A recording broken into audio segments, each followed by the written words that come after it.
Okay, हम लोग थे इकोनॉमिक लिबरलाइजेशन एंड ग्लोबलाइजेशन। एक हमने शब्द का इस्तेमाल किया था, शायद से मिस हो गया वो शब्द एक्सप्लेन करा जो मुझे याद आ रहा है। The word is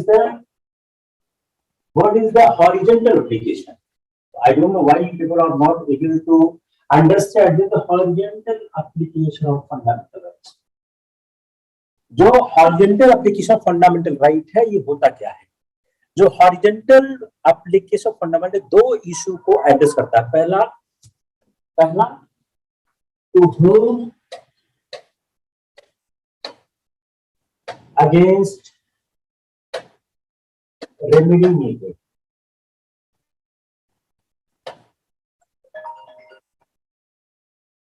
Whom against remedy needed.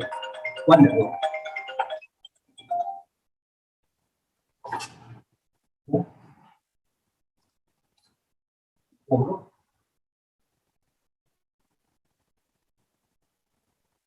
To whom against remedy needed. जो अपना horizontal application of fundamental right है, यह दो चीजों को ध्यान रखता है। पहला, to whom against remedy needed. Ultimate goal है क्या? अल्टीमेट गोल है कि हम किस तरह से लोगों को न्याय दें। अगर remedy available only against state है, then if remedy available only against her, then can we are able to provide the justice to the masses? And after the economic liberalization, यह कॉन्सेप्ट उठने लग गया कि रेमेडी स्टेट अगेंस्ट नहीं, private party के against मिलना चाहिए। तो अल्टीमेट गोल क्या हो गया? हॉरिजॉन्टल राइट्स जो लिटिगेशन है उसको मॉडिफाई किया, जो रिलेशनशिप है विद पार्टीज, ये कैसे किया जाएगा? Either by arranging the private party directly as a respondent or by attempting indirectly through the state. अब ये हॉरिजॉन्टल एप्लीकेशन क्या होगा? जो रिस्पोंडेंट है वो रिस्पोंडेंट कैसे आएगा? जब आप horizontal application of fundamental right करना चाहते हो, आप जरा ध्यान से सुनिए, जब horizontal application of fundamental right करना चाहते हो, उसके लिए पहली महत्वपूर्ण चीज क्या है कि हमारे लिटिगेशन में एक रिलेशनशिप प्राइवेट पार्टीज के साथ आनी चाहिए। कि जो ये होगा कैसे? या तो हम ऐसा अरेंजमेंट करें कि प्राइवेट पार्टी डायरेक्टली रिस्पोंडेंट हो जाए, या इनडायरेक्टली ऐसा हम अटेम्प्ट करें कि हम रीच करें private action through litigation against the state. इसका लक्ष्य क्या होगा? aimed at forcing the state to act in order to change the private behavior in question. हम समझने की कोशिश करिए इसको। I'm trying to explain this in a very easy and simple way कि horizontal application of fundamental right, इसका purpose क्या है? The horizontal application क्या है? एक न्याय प्रदान करना है। अब जब न्याय प्रदान करना है, इकोनॉमिक लिबरलाइजेशन के बाद जो सोसाइटी के डायमेंशन चेंज हुए, इन डायमेंशन के चेंज होने से प्राइवेट इंटरप्राइजेस का रोल बढ़ा। अब इस रोल क्या बढ़ा? इसके बढ़ने से स्टेट का रोल घटने लग गया। जब स्टेट का रोल घटने लग गया तो हमारे फंडामेंटल राइट पे प्राइवेट इंटरप्राइजेस से भी अटैक होना स्टार्ट हो गया। नॉट विद दिस, ये प्राइवेट इंटरप्राइजेस भी अपने फंडामेंटल राइट्स को मांगने लगे। यहां से एक कॉन्सेप्ट स्टार्ट होता है कि जब प्राइवेट इंटरप्राइजेस फंडामेंटल राइट मांग भी रहे हैं, वो ब्रेक भी कर रहे हैं, मांग रहे हैं, तो अब हम कैसे हॉरिजॉन्टल एप्लीकेशन करें? तो उसका क्या है? रेमेडी कैसे हो? अगर हमारे प्राइवेट इंटरप्राइजेस हमारे फंडामेंटल राइट को ब्रेक कर रहे हैं, तो हम ऐसा अरेंजमेंट कैसे करें कि जो हमारा रिस्पोंडेंट है वो प्राइवेट इंटरप्राइज बने। अगर प्राइवेट इंटरप्राइज हमारा रिस्पोंडेंट नहीं बनता है तो हम फंडामेंटल राइट के वायलेशन को कैसे हम कंट्रोल कर सकते हैं? तो अल्टीमेट गोल हमारे हॉरिजॉन्टल राइट लिटिगेशन क्या होगा? उससे क्या होगा? हमको मॉडिफाई करना पड़ेगा इसको, एक रिलेशनशिप को, किसके बीच? अगर हम रिलेशनशिप करें तो या तो प्राइवेट पार्टी को हम डायरेक्ट पार्टी बनाए या हम स्टेट के साथ प्राइवेट पार्टी को मर्ज करें। ये इशू क्लियर हो गया नहीं हुआ? Hope it's clear. तो अगर हम बनाएंगे तो क्या होगा, इसका लक्ष्य क्या हो गया, forcing the state to act in order to change the private behavior in question। और दूसरी महत्वपूर्ण बात क्या है कि रेमेडी हम किसके खिलाफ मांग रहे हैं। जो दूसरा प्रश्न है क्या है, वह क्या कहता है कि जो हमारा राइट है, जो प्राइवेट एक्शन से वायलेट हो रहा है, उस राइट को कैसे हम इशू में लाए। तो हमको प्राइवेट पार्टी के द्वारा जो एक्शन होता है उस एक्शन को लाइमलाइट में कैसे लाएं, ये एक सवाल बड़ा खड़ा होता है।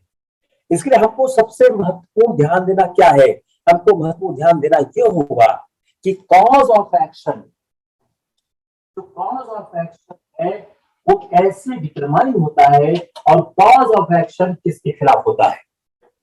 इसके I hope it's clear. Yes or no?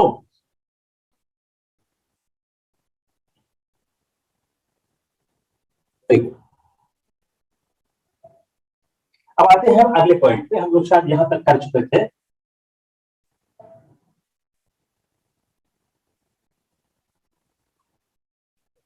देखिए अब आर्टिकल 19 क्या है, यह अपने आप में यह इंपोज करता है, अपने आप में इंपावर करता है। If you read Article 19, so if you see Article 19(2) to 19(6), what you find कि जो Article 19(1) में जो प्रोविजंस दिए गए हैं, उन प्रोविजंस को कंट्रोल करने के लिए रिस्ट्रिक्शन में 19(2) to 19(6) में प्रोविजन लिखे गए हैं। इसका क्या हुआ कि आप इसकी लिमिट के अंदर ही कंट्रोल कर सकते हैं।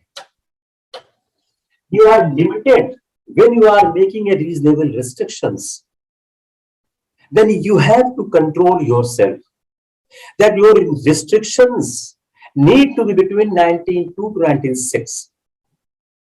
It should not go beyond that. If you are not able to satisfy that, my restrictions imposed are within the limit prescribed in the Constitution, then that would be null and void. Therefore, Article 9 is a self-explained code, self-illustrating code, जो कि यह देता है कि किस तरह से executive और लेजिस्लेचर पर बाइंड होता है, और इन अथॉरिटीज को परमिशन है जो वैलिड एक्सेप्शंस दिए गए हैं और उसकी लिमिट के भीतर ही काम करना होगा। उसमें अगर महत्वपूर्ण शब्दों को आप देखें तो बड़े इंपॉर्टेंट शब्द उसमें है security of state, public order, public morality, यह तीन बड़े पैरामाउंट शब्द उसमें दिए गए हैं। तो जो फॉरेन जो कॉर्पोरेशन है, बट वो फॉरेन कॉर्पोरेशंस वो चूंकि सिटीजन नहीं है। अगर आर्टिकल 19 देखें, आप अपना कॉन्स्टिट्यूशन खोलिए, यह अवेलेबल ओनली टू है सिटीजन्स। अब जो फॉरेन कॉर्पोरेशंस, ये यही सवाल फिर का बना देंगे, जो फॉरेन कॉर्पोरेशंस हैं वो सिटीजन नहीं हो सकते, तो उनके लिए यह इशू अराइज नहीं होता है कि they can claim those rights, जो अवेलेबल है only to the citizens. Even the fundamental rights are available to legal persons. Right to equality, जो कोड ऑफ इक्वलिटी है, इक्वलिटी रिस्पेक्ट पे इक्वल, इसका भी एप्लीकेशन इनकेपेबल है टू नॉन नेचुरल पर्संस। समझिए question करिए उसको। जो हमारे फंडामेंटल राइट्स हैं, इसको हम और जरा आसान कर देते हैं कि जो हमारे फंडामेंटल राइट्स हैं जो अवेलेबल है ओनली टू सिटीजन्स, वो फंडामेंटल राइट अवेलेबल नहीं हो पाएंगे लीगल पर्सन को। क्यों? क्योंकि जो फॉरेन कॉर्पोरेशंस है वो सिटीजन्स नहीं है। अगर फंडामेंटल राइट्स लिमिटेड है only up to the citizens, then the foreign corporations who does not qualify to become a citizen, how they can claim those fundamental rights? तो जो यूनिवर्सल एक्सपेंशन है human rights का, यह ensure करता है suitable efficacy of enforcement of fundamental right, जो हमारी changing scenario है। लेकिन कुछ इसका चैलेंजेस है एप्लीकेशन का, जो हमारी new emerging socio economic order है, और without using horizontal effect proper justice can not be delivered. तो हमको जरूरी है समझना कि कैसे हॉरिजॉन्टल इफेक्ट को अप्लाई करें। अगर नहीं करेंगे तो जो ऑनलाइन मैकेनिज्म है उसमें फंडामेंटल राइट्स संरक्षित नहीं हो पाएगा।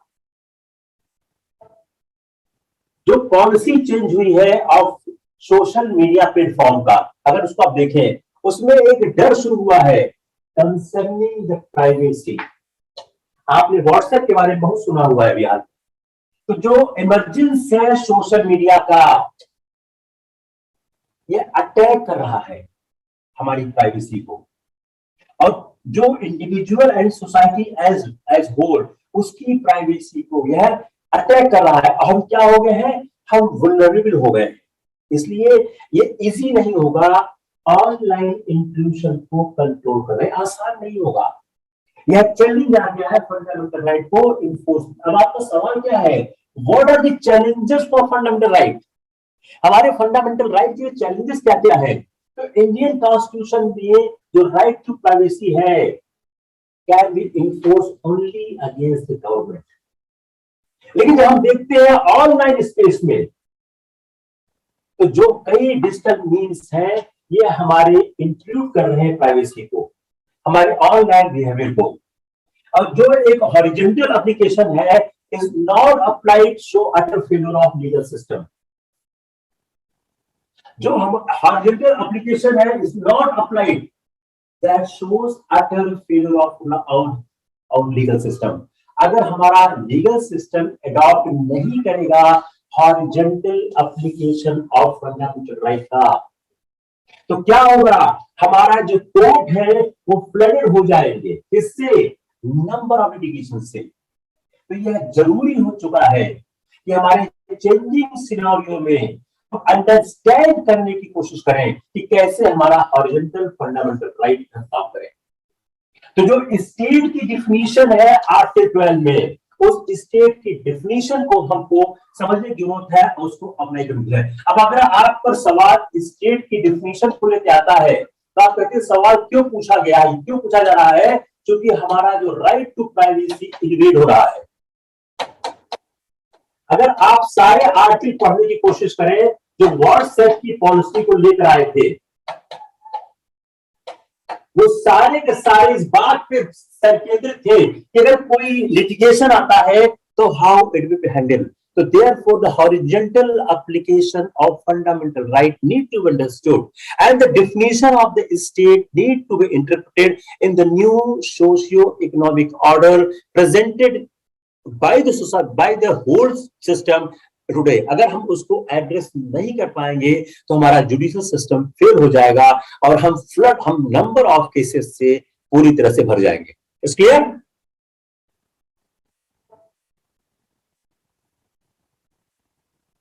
आर्टिकल 14 क्या है? सिटीजन नॉन सिटीजन दोनों के लिए है। इसमें एक इनबिल्ट है कॉन्सेप्ट ऑफ इक्वलिटी का, जिसमें एब्सेंस ऑफ डिस्क्रिमिनेशन का।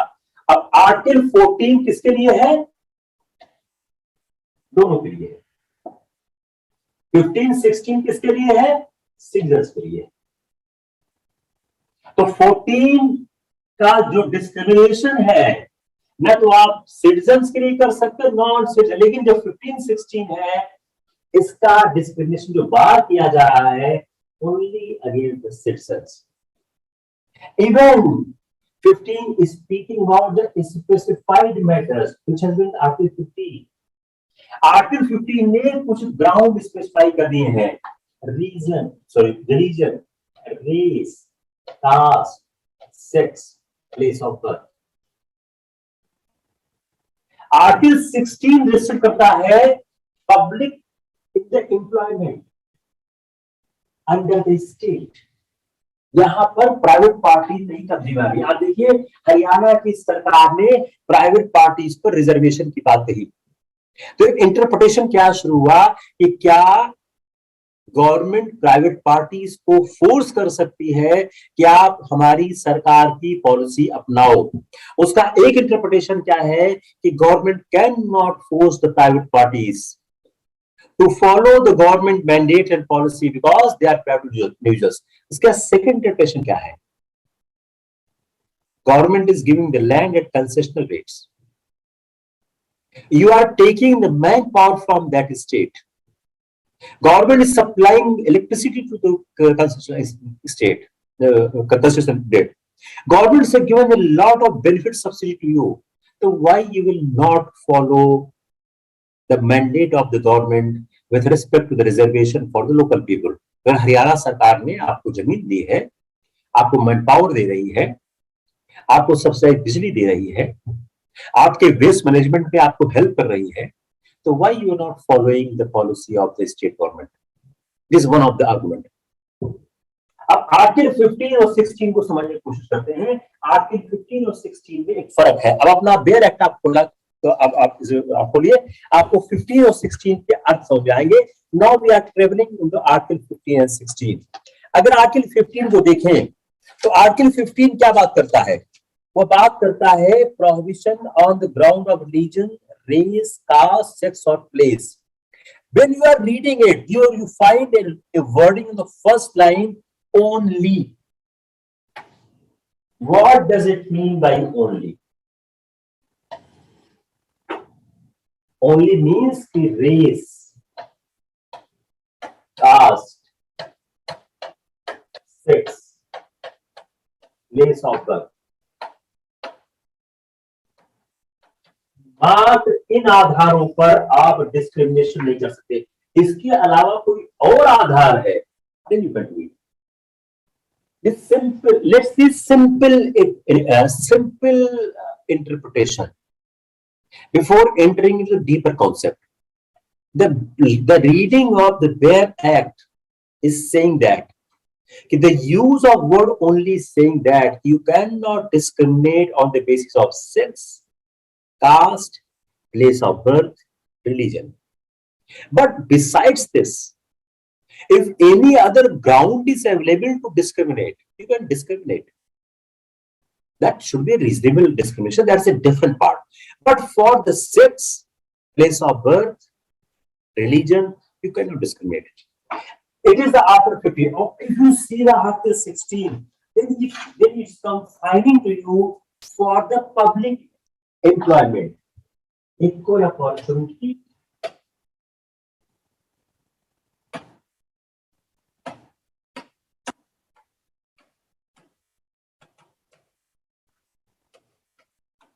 public employment.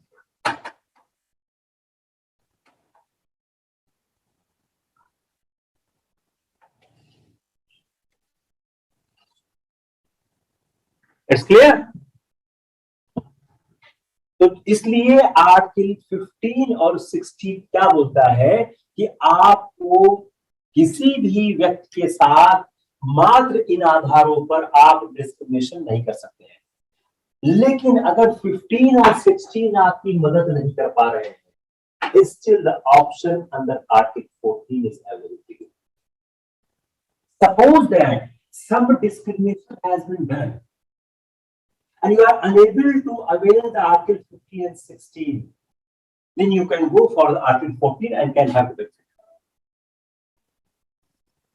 Clear? Now come on the Article 15. Clear, not clear? Anyone who has the doubt in this? Tell me.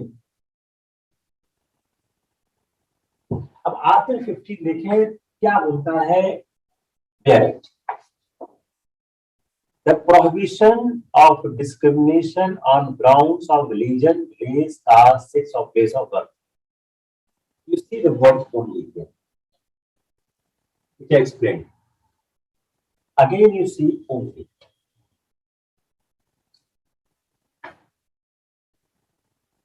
But the Article 15 to A has some social message. We have the social message.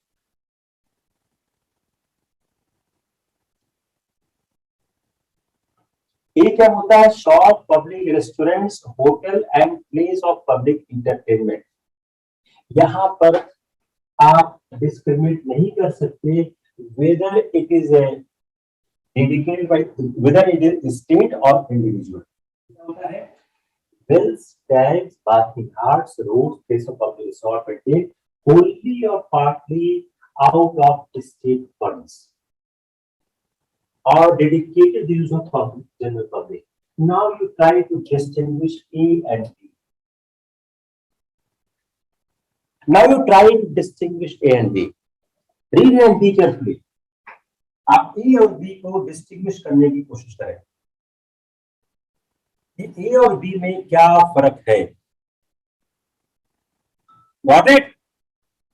ए और B के मध्य का फर्क समझ आ रहा है?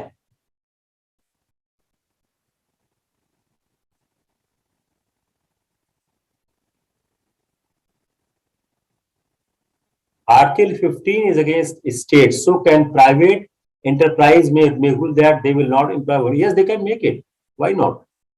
If you read Article 15, किसके against है? State. यहाँ private enterprise का कोई रोल नहीं है यहाँ पे.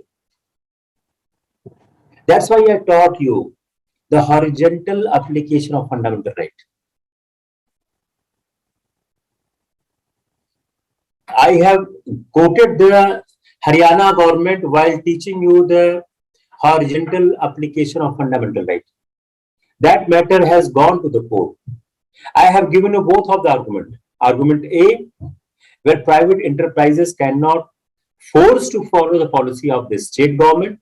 Option B, that option B, the private enterprises are has to follow because they are availing the benefit.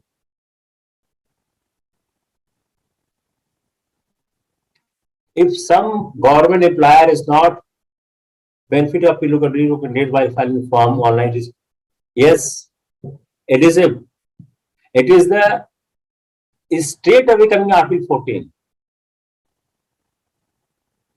आपने जो एक बेनिफिट दिया है इक्वालिटी का, वो वायलेट कर रहे हैं. You can proceed to the writ. It can be proceeded. Writ becomes mandamus. What's mandamus? कि सरकार को जो काम करने के लिए कहा गया, सरकार काम नहीं कर रही है. Course of action is writ. If the PWD category student is not able to avail the benefit given by the government, you can go to the writ. You can apply Article 226 for the High Court.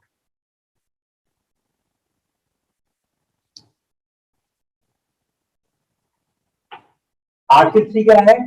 देखिए, अब 1, 2 के बाद 3 का ये, you can make a special provision for women and children.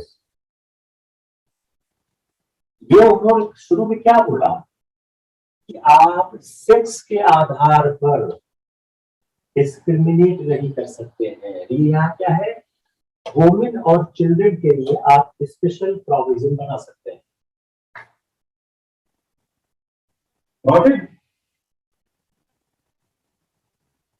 उसी तरह जो article 29(2) है, उसको ध्यान में रखते हुए आप एडवांसमेंट ऑफ सोशली और एजुकेशनली बैकवर्ड क्लासेस सेटल के लिए भी बना सकते हैं. इसको 29(2) में हम इसको पढ़ेंगे, इसको छोड़ दें. तो आर्टिकल 15 एक्सप्रेस करता है जो सब क्लास 15(2) है, ये प्रोहिबिशन अगेंस्ट स्टेट है, और सब क्लास बी क्या है? Against individual as well.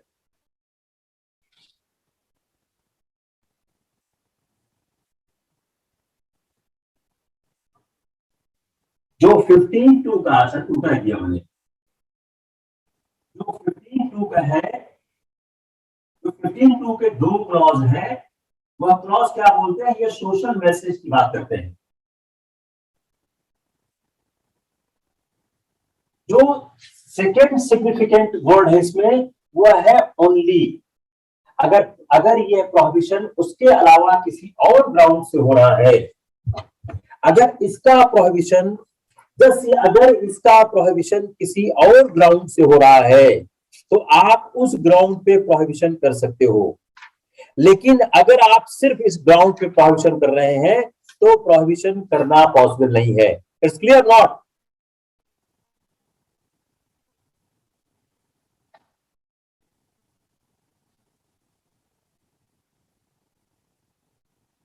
Yes और no? It's clear not clear?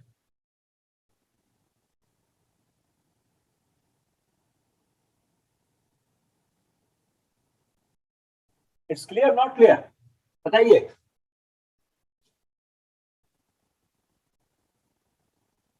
जो क्लॉज ए है, ये क्लॉज ए, ये है अगेंस्ट स्टेट एक्शन। ध्यान दीजिएगा। जो क्लॉज बी है, जो क्लॉज ए है, it is against state action. जो क्लॉज बी है, इंडिविजुअल एज वेल।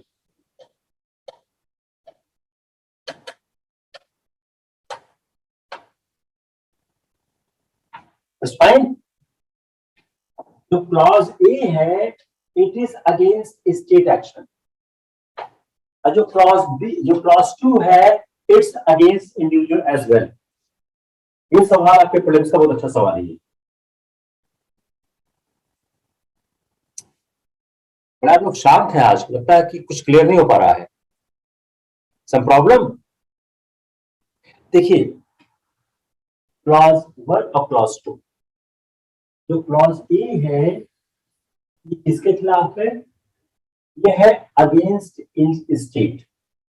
और जब हम क्लॉज बी पढ़ते हैं तो क्या है? ये स्टेट और इंडिविजुअल दोनों के अगेंस्ट है। अब ए और बी में फर्क क्या है? ए और बी में फर्क क्या है? ए बोलता है आप शॉप, पब्लिक रेस्टोरेंट, होटल और पब्लिक इंटरटेनमेंट पे अगर आप जाएंगे तो इंडिविजुअल भी आपको नहीं रोक सकता है। क्लॉज बी क्या है? बोलता है जो वेल है, टैंक्स है, बाथिंग घाट्स, रोड है, प्लेस ऑफ पब्लिक रिसोर्ट है, मेंटेन होते हैं होनली और पार्टली स्टेट फंड्स और dedicated to use of general public.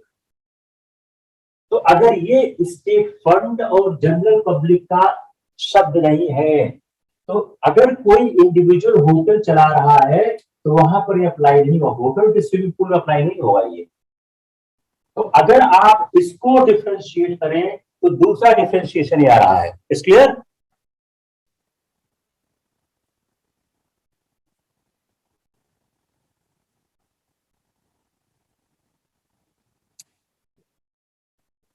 Now come on for RD3. It is for the benefit of women and children.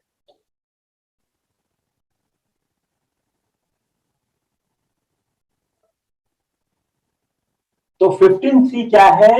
15.3 बोलता है कि स्टेट कोई ऐसा कानून स्पेशल बना सकता है which is for the benefit of women and children. तो आप किसी सोशली और educationally backward class of citizen के लिए भी बना सकते हैं शेड्यूल कास्ट, शेड्यूल ट्राइब। तो बेसिस ऑफ एग्जेम्पशन क्या है कि सम क्लासेस के लिए रिक्वायर्ड है some special attention and protection. इसलिए some special legislation is necessary for advancement of weaker section of society. तो जो 15.3 का क्लास 1, क्लास 2 और दोनों साथ पढ़े, तो क्या बोलता है? While discrimination on the ground of sex is impermissible, but special provisions is permissible. इसलिए अगर कोई इंस्टीट्यूशन एक्सक्लूसिवली वुमेन के लिए काम करना चाहता है, कोई प्लेस रिजर्व करना चाहता है वुमेन के लिए, तो यह वायलेशन नहीं हो रहा है आर्टिकल 15 का। जो प्रोविजन है आर्टिकल 354 का आईपीसी में, 488 सीआरपी जो 125 हो गया, ये वैलिड है। जो बोलता है कि पति पत्नी को केयर करेगा, मेंटेन करेगा, उसका उल्टा नहीं करेगा। पत्नी पति को का केयर नहीं करेगी। जो सेक्शन 14 है हिंदू सक्सेशन एक्ट का, converting the women's limited property into the full ownership, ये आर्टिकल 15(3) के परस्पेशन में है। जो गवर्नमेंट ऑर्डर है करता है women ineligible for the post of wardens men's jail, ये कहा गया जो वुमेन की पोजीशन है वो अपवर्ड और हैजर्स हो जाएगी और हजार्डस हो जाएगी डिसिप्लिन और डिसिप्लिन मेंटेन करने में एमंग द हैबिचुअल ऑफेंडर्स। तो कोर्ट ने एक नया डायमेंशन दिया आर्टिकल 15(3) को, जो होल्ड करता है कि reservation for women in the state employment was also permissible under the provision notwithstanding that the provision in this regard article 16। इसलिए आर्टिकल 16 जो होता है it did not come into the way जब कोई ऐसा प्रोविजन बनाया जाता है अंडर आर्टिकल 15(3), तो आर्टिकल 15 और 16 को एक साथ पढ़ना जरूरी होगा, और ये दोनों एक हार्मोनी में है। These two provisions are in harmony, और इन दोनों को एक साथ पढ़कर ही किसी भी कॉन्स्ट्रक्शन को सामने लाना होगा। इन दोनों प्रोविजन का एम क्या है? एक इगैलिटेरियन सोसाइटी, और जो स्पेशल प्रोविजन है वो ऑथोराइज करता है upliftment of the weaker section. It is a philosophy of article 15(3). Clear? किसको क्लियर नहीं हुआ? किसको क्लियर नहीं हुआ बताओ? Who has a problem?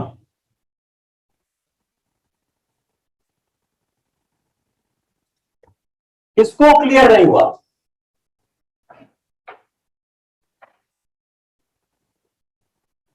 देखो, इसको लिख के आना है। इतनी मेहनत से रिसर्च करके सारे पॉइंट्स निकाले जाते हैं, अगर एग्जाम में आया आप लिख नहीं पाए तो फिर कोई पर्पस नहीं रहा। तो you need to write in the examination, you need to digest these things. आप इसको आज क्लास खत्म होने के बाद आप लिखा करो, आप सवाल बनाओ, आंसर करो, ताकि दिमाग में जाके कहीं इकट्ठा हो जाए कि 15(3) की फिलॉसफी क्या है, how 15(3) is not contravening the 15(1). 15(1) is saying that you cannot discriminate on the ground of the sex. 15(3) is saying that you can make the special provision for the woman. Does 15(3) is contradicting the 15(1)? If no, then what is the logic behind this? What is philosophy behind this? 15(3) is a separate provision to 15(1). No, 15(3) is explaining to 15(1) how you need to finish inequality. Unless until you are going to finish inequality, you are not giving equality. Equality is not a static concept. Equality is a dynamic concept. 15(1) is saying that they give equality. Unless until you finish inequality, how you can give the equality? Therefore, 15(3) is for finishing or eradicating the inequality. Got it? अब 15(4) के पास दो issue है। 15(4) अगर आप देखें दो issue उसमें है। एक क्या है? बैकवर्डनेस। दूसरा क्या है? Quantum of reservation. जो बैकवर्डनेस का इशू है इसको सुप्रीम कोर्ट ने कई बार समझने की कोशिश की है। तो क्या बैकवर्डनेस कास्ट एलोन से आती है? क्या कास्ट एक प्राइमरी क्राइटेरिया है, या पॉवर्टी कास्ट के साथ अटैच होती है, या पॉवर्टी एलोन एक क्राइटेरिया है backwardness? There is three concepts, three issues which Supreme Court wanted to understand. While understanding these issues, first court said poverty alone cannot be a criteria for the backwardness. तो backward class को decide करते समय poverty alone can not be considered. चूंकि the word क्या use हुआ है, class. अगर आप देखिए, just open the ware act, ware act जैसा था, पढ़ते चलिए।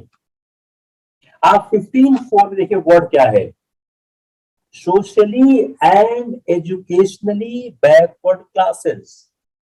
Here the word class is not being used. So socially and educationally backward classes of citizens. If you read Article 15(4), you find the first socially and educationally backward classes of citizens. आगे क्या है? Scheduled caste and scheduled tribes. In whole section, nowhere word economy has been used. Therefore, the constitution makers were not interested only on the economy. But poverty will certainly be a criteria. But poverty will not be only criteria. When you are going to decide or determine the socially and educationally backward classes, you will consider poverty as a criteria, but poverty alone will not be criteria. Definition of scheduled caste and scheduled tribe has no problem. Why? Because Article 366, it has been explained. Scheduled caste and class, Article 366 has been explained. और constitution ने कोई definition नहीं दिया है backward classes की। तो जो article 340 है, आर्टिकल 340 में वो उन्होंने कहा है कि एक कमीशन अपॉइंट किया जाना चाहिए जो इन्वेस्टिगेट करे educationally and socially backward classes के लोगों के लिए। तो यह काम किसके पास दे दिया? उन्होंने यह काम दे दिया, यह काम उन्होंने किसको दे दिया? यह काम दे दिया एक कमीशन को। तो दो चीजें आपके सामने बड़ी स्पष्ट आ गई कि किस तरह से इन्होंने यह समझने की कोशिश की कि शेड्यूल कास्ट, शेड्यूल ट्राइब क्या होते हैं। अगर शेड्यूल कास्ट, शेड्यूल ट्राइब की आप डिफिनीशन देखें तो 24, 25, 366 का क्लास 24 एंड 25 यह शेड्यूल कास्ट, शेड्यूल ट्राइब को डिफाइन कर देता है। लेकिन for the backward classes article 340 बताता है कि आप, कहता है आप एक कमीशन अपॉइंट करो जो इस बात को इन्वेस्टिगेट करेगा कि कौन कौन से लोग हैं। तो जब हम आर्टिकल 15(4) को पढ़ने की कोशिश करते हैं तो यह साफ समझ आता है कि backwardness must be social and educational. तो लेकिन जो सोशल एंड एजुकेशनल बैकवर्डनेस है, जो सोशल बैकवर्डनेस है, अल्टीमेट एनालिसिस में रिजल्ट ऑफ पॉवर्टी ही आएगा। तो पॉवर्टी है, वेरियस ऑक्यूपेशंस है, प्लेस ऑफ हैबिटेशन है, बहुत से रेलेवेंट फैक्टर्स हैं। तो जो एनालिसिस आएगा, पॉवर्टी है, ऑक्यूपेशन है, प्लेस ऑफ हैबिटेशन है, there is so many relevant factors जो डिटरमाइन करेगा सोशल बैकवर्डनेस को। इसलिए कोर्ट ने इनवैलिडेट कर दिया टेस्ट ऑफ बैकवर्डनेस जो प्रोबेबिलिटी बेस्ड हो ऑन द कास्ट। तो कोर्ट ने दो चीज क्या बोली, न तो आप ओनली पॉवर्टी के बेस पे बैकवर्डनेस को डिसाइड करोगे, ना तो ओनली कास्ट के बेस पे डिसाइड करोगे। तब डिटरमाइनिंग फैक्टर होगा क्या? Economic conditions and occupations. Supreme court ने कंक्लूड किया कि असर्टेन करने के लिए social backwardness caste could not be the sole और डोमिनेंट और इवन एसेंशियल टेस्ट।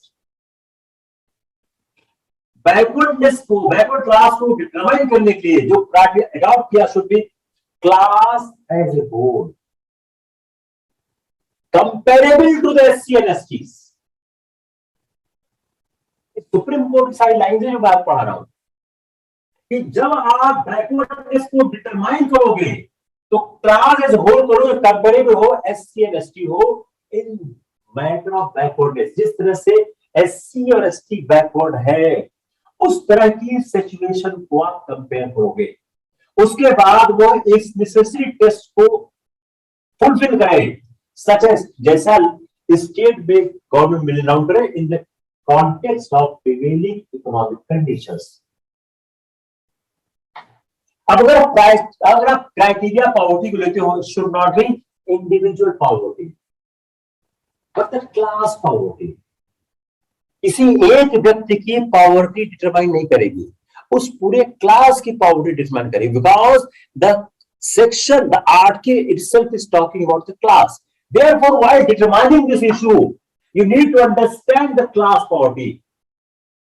मंडल कमीशन के केस में मैटर सेटल हो गया, caste should be an important और sole factor in the social backwardness, and poverty alone could not be such a criteria.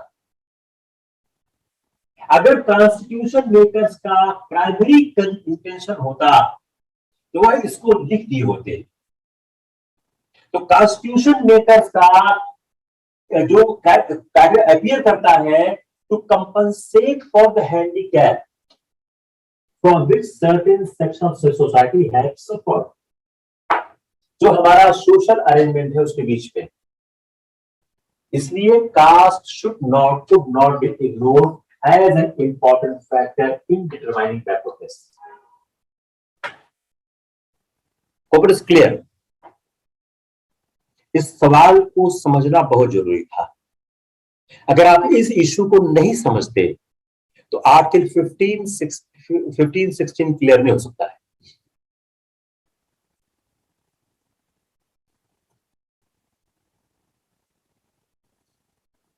दिमाग काम कर रहा है, दिमाग स्लो चल रहा है।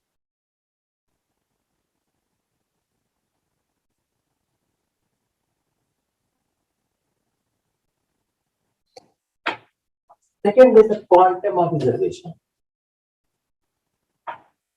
Ordinarily, it should not be more than 50%. 50% से ऊपर का जो मामला है कोर्ट में अभी पेंडिंग पड़ा हुआ है। क्लास 5 को इंसर्ट किया गया है बाय 93rd अमेंडमेंट। यह क्लास इंपावर करता है स्टेट को to make special provisions for the advancement of any socially and educationally backward citizens for scheduled caste, scheduled tribe regarding admission to the educational institutions, including private one, with an aided or unaided by the state, excepting the minority institution. यह clause एक बहुत बड़ा significance था। क्यों? यह enlarge करता है scope of equality. यह क्लॉज परमिट करता है reservation for socially and educational backward classes in the educational institutions, और यही से क्रीमी लेयर को एक्सक्लूड किया गया है। माइनॉरिटी एजुकेशन जो इंस्टीट्यूशंस है वह एक्सक्लूड है आर्टिकल 15(5) से, इसको वही कहा गया है। Article 15 and women, let have an answer for you word. कभी-कभी ये सवाल मुझे लगता है ये सवाल ये आपका पढ़ना जरूरी क्यों है? यह वुमेन एम्पावरमेंट का भी पार्ट है। आपके जो आपका सिलेबस है वुमेन एम्पावरमेंट उसका भी पार्ट है। अब जो आर्टिकल 15(3) क्या है? यह एक स्पेशल प्रोविजन है फॉर वुमेन एंड चिल्ड्रन। और आर्टिकल 15(4) क्या है? Special provision for socially and educationally backward class citizens. और आर्टिकल 15 क्या है? Advancement of the education. तो 15(3), 15(4), 15(5). और 15(3) इस बात को रिकॉग्नाइज करता है कि वुमेन इन इंडिया सोशली और इकोनॉमिकली हैंडीकैप्ड है फ्रॉम सेंचुरीज। अब इस एलिमिनेट करना है इनके सोशियो इकोनॉमिक बैकवर्डनेस को और इंपावर करना है कि एक इफेक्टिव इक्वलिटी, ये तो अच्छा लाइन है, effective equality between man and women. तो ऑब्जेक्ट क्या है आर्टिकल 15(3) का? ऑब्जेक्ट क्या है आर्टिकल 15(3) का? Object effective equality. It is object. या आर्टिकल एम क्या कर रहा है, स्ट्रेंथन एंड, ये सब सुप्रीम कोर्ट की लाइन है। मैंने सुप्रीम कोर्ट की जजमेंट पढ़े, उसमें से निकालने की कोशिश की, उसमें से निकालने की कोशिश की। आर्टिकल एम है strengthen and improve the status of women. 73% है। मैंने आपको बताया मंडल का जो इंदिरा साहनी के केस पे कहा गया है 50% से ज्यादा रिजर्वेशन नहीं किया जाना चाहिए ऑर्डिनरी। उसके बाद 10% बढ़ा दिया गया है फॉर इकोनॉमिकली वीकर सेक्शन। वो मामला कोर्ट में पेंडिंग है। एमपी में नहीं है रिजर्वेशन, साउथ इंडिया में ज्यादा, स्टेट में ज्यादा किया हुआ है। Strengthen and improve status of women, तो स्कोप है आर्टिकल 53 का। एक स्पेशल प्रोविजन है जो क्वालिफाई करता है, जो जनरल गारंटी कंटेंट है। यस, आर्टिकल 15 प्रोहिबिट करता है state from making any discrimination on the ground of sex alone. लेकिन जो आर्टिकल 15 है स्टेट को ऑथराइज करता है स्पेशल प्रोविजन। इसलिए आर्टिकल जो 15 है यह एक परमिशनल डिपार्चर है फ्रॉम आर्टिकल 15 से। जो आर्टिकल 15 कंफर्ड करता है बाई आर्टिकल 3 वो not related down any matter by article 16। तो जो 15 में पावर दी गई है वो किसी भी तरह से डायल्यूट नहीं होती है। जो स्पेशल प्रोविजन वुमेन, इसका मतलब क्या है? इसका मतलब है improve women's participation in all activities under supervision and control of the state. It can form the affirmative action or reservation. इसलिए आर्टिकल 15(3) इंक्लूड करता है power to make reservation for the women is an affirmative action and design to create an equitarian society. Supreme court ने explain किया है relationship between article 15 and 16 और कहा है 15 deals with every kind of state action in relation to Indian citizen. Every sphere जो state active control by है article 15(1). इसलिए कोई रीजन नहीं है to exclude from article 15(1) employment under the state. अब आर्टिकल 15(3) क्या है? परमिट क्या करता है? Special provision for women. तो इसलिए आर्टिकल 15(1) और 15(3) को एक साथ पढ़ने की आवश्यकता है और दोनों एक हार्मोनियस प्रोविजन है। इसलिए जब भी हम किसी एम्प्लॉयमेंट के इश्यू को देखें तो 15-16 को साथ होने की कोशिश करें। 15 क्या है?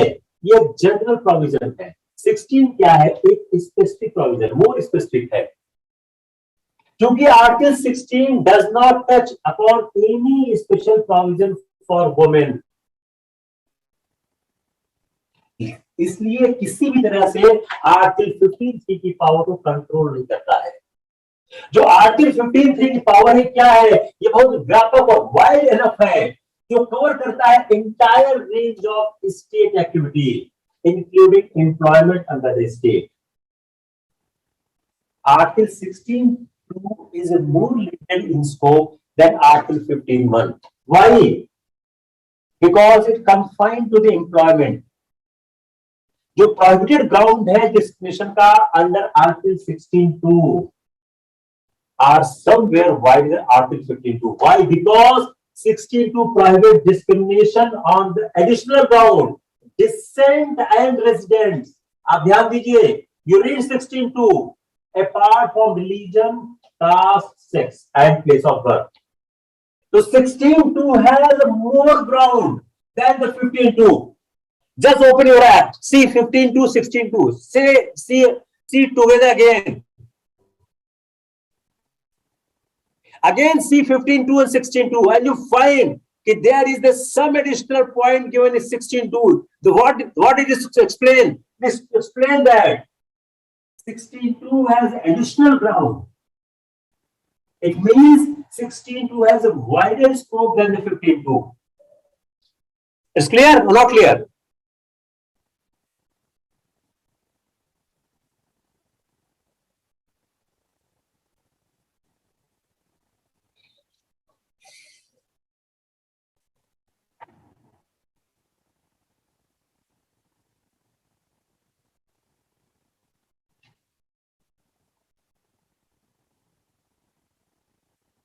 रिजर्वेशन इन एडमिशन, जो रिजर्वेशन एडमिशन है, educational admission can be made for women under article 53।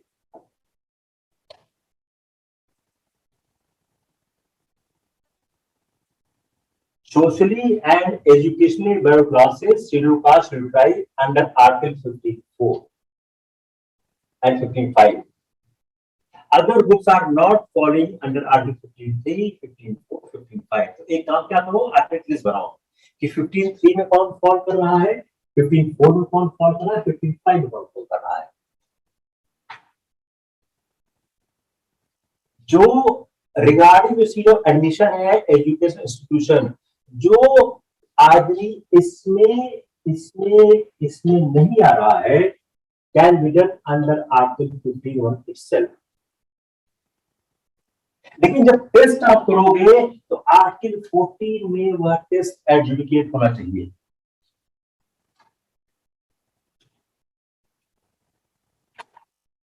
Clear हुआ कि अगर आप देखें तो 15 के 1 2 15 3 4 5 में एक लिस्ट है, तीनों ने 3 तरह के लोगों की बात कही है। तो जो 3 तरह के लोग कहेंगे उसे आप लिस्ट बनाओ। तो जो एडमिशन है एजुकेशन इंस्टीट्यूशन में, persons other than those falling under 15(3) 15(5) के साथ क्या ट्रीटमेंट होगा। और जब आप कोई काम करोगे तो आर्टिकल 14 के पैरामीटर पर होना चाहिए।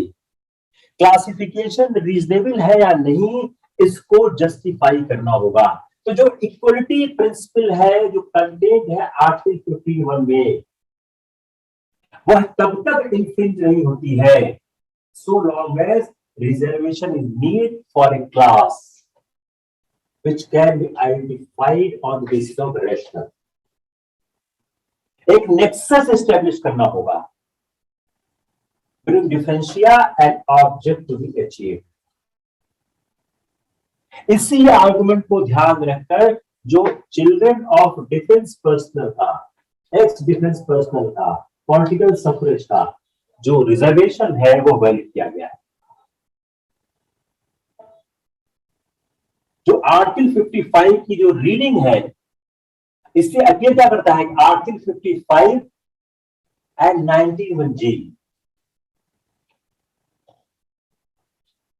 State is not prevented from making any special provision for advancement of socially and educationally backward classes. अगर आप 15 को और 91G को पढ़ें तो आप पाएंगे कि स्टेट को इस बात से रोका नहीं गया है। तो अगर आप इसको समझने की कोशिश करें कि 15(5) क्या होता है, इसको आसान कर देते हैं। स्टेट को इस बात से प्रिवेंट नहीं किया गया है कि वह स्पेशल प्रोविजन किसी एजुकेशनली बैकवर्ड क्लासेस के लिए न बनाए, वो बना सकता है।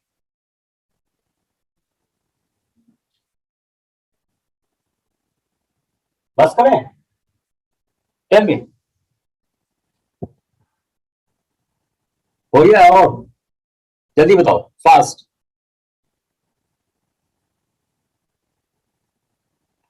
क्या है ना, एक दिन में 2 आर्टिकल से ज्यादा हो नहीं पाता है। If you want to study like this you need a lot of time, because अगर आप बहुत ज्यादा कहते बहुत फास्ट चलो तो क्लियर फंडामेंटल राइट कम से कम 15 लेक्चर चाहिए, इससे कम नहीं हो सकता है। यू नीड लॉट ऑफ, बंद कर दो।